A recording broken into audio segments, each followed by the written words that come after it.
ஓம் ஆறுமுக அரங்கமகா தேசிக சுவாமிகள் திருவடிகள் போற்றி. தவத்திரு குருநாதர் ஆசியால் அகத்தியர் சன்மார்க்க சங்கம் தூத்துக்குடி கிளை சங்கத்தின் சார்பாக 11/7/2026 தூத்துக்குடி தெப்பக்குளம் மாரியம்மன் கோவில் வளாகம் மற்றும் அரசு மருத்துவமனை வளாகத்தில் பசித்தோர் சுமார் 350 நபர்களுக்கு நெய் சாதம் சிறப்பாக வழங்கப்பட்டது.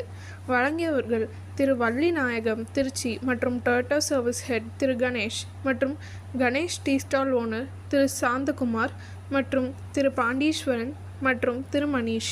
அன்னதானத்திற்கு பொருளுதவி செய்தவர்களும் தொண்டு செய்தவர்களும் அவர்கள் குடும்பத்தாரும் எல்லா வளமும் பெற்று சிறப்புடன் வாழ வேண்டுகிறோம்.